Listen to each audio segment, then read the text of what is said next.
आज Doubtnut app download करें। Doubtnut पर अपने सभी गणित, रसायन विज्ञान, भौतिक विज्ञान और जीव विज्ञान के डाउट्स का करो सफाया। बस प्रश्न की फोटो खींचो, एक ही प्रश्न को क्रॉप करो और तुरंत वीडियो सोल्यूशन पाओ। अभी डाउनलोड करें।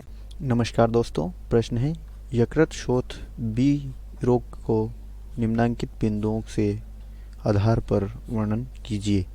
तो यहाँ पर हमें पहला बिंदु दिया गया है रोगजनक का नाम, दूसरा बिंदु है रोग के दो लक्षण, तीसरा बिंदु है रोगजनक के फैलने के दो माध्यम और चौथा बिंदु है निदान के लिए प्रयुक्त प्रतिरक्षी का प्रकार। तो ये दोस्तों हम पहले ये जान लेते हैं कि इस पहले बिंदु से कि इसके रोगजनक का नाम क्या है। क्या पूछा गया है?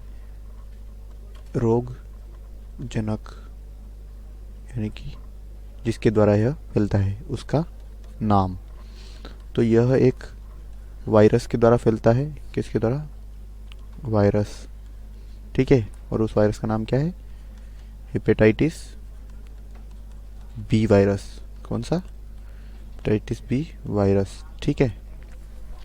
और दूसरा भाग है इस रोग के हमें कोई दो लक्षण बताने हैं। क्या पूछा गया है? लक्षण। ठीक है। तो इस रोग का एक तो लक्षण, मुख्य लक्षण तो यह है कि इसमें हमारा जो यकृत होता है, क्या होता है? यकृत में सूजन आ जाती है। क्या वो सूज जाता है? ठीक है। और दूसरा लक्षण है, क्या है दूसरा लक्षण? कि हमारी जो त्वचा होती है, क्या होती है? त्वचा, वो आँखों का रंग क्या हो जाता है? पीला हो जाता है।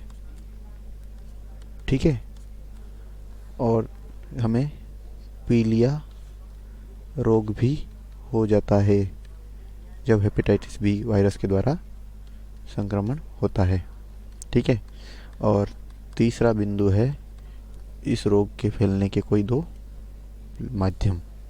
तो आइए दोस्तों हम तीसरे बिंदु को समझने का प्रयास करते हैं। तीसरा बिंदु क्या है?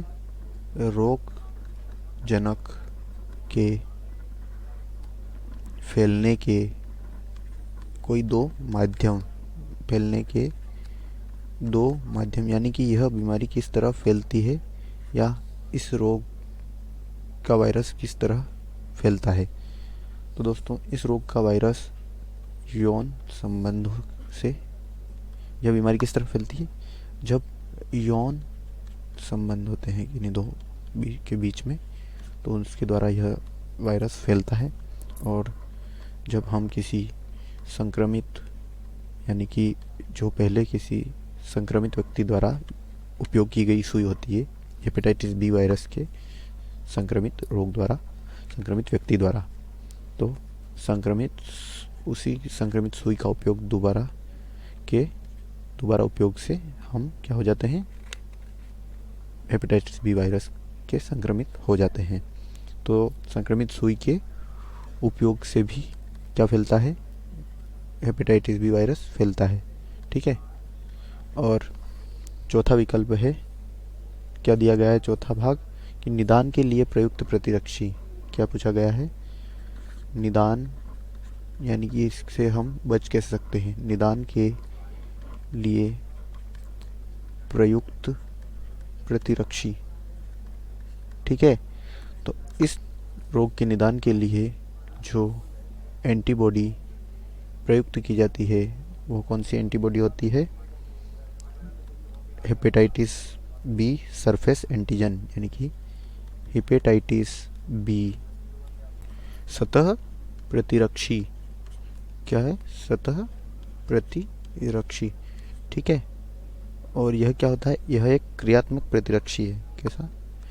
क्रियात्मक यानी कि एक्टिवेटेड क्रियात्मक प्रतिरक्षी है। ठीक है।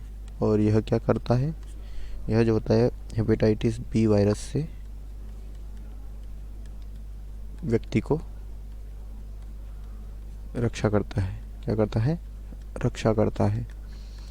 और यह इसे भी यह और हेपेटाइटिस बी वायरस इन्फेक्टेड जो सेल होती है, और यह कैसे बच सकते हैं? मान लीजिए कोई पुराना व्यक्ति है, मतलब कोई व्यक्ति है जिसे पूर्व में हेपेटाइटिस बी क्या हुआ है से वह संक्रमित था, और जब यह अगली बार आएगा तो वह आदमी संक्रमित नहीं होगा या वह व्यक्ति संक्रमित नहीं होगा। और इसके लिए हम हेपेटाइटिस बी वायरस के वैक्सीन्स भी यूज़ कर सकते हैं और करते हैं। आशा करता हूँ दोस्तों आपको यह उत्तर समझ में आया होगा। धन्यवाद। कक्षा 6वीं से 12वीं से लेकर नीट, IIT, JEE वो एडवांस के लेवल तक 1 करोड़ से ज्यादा छात्रों का भरोसा। आज ही डाउनलोड करें डाउटनेट ऐप या व्हाट्सएप करें अपने सारे डाउट्स 8400 400 400 पर।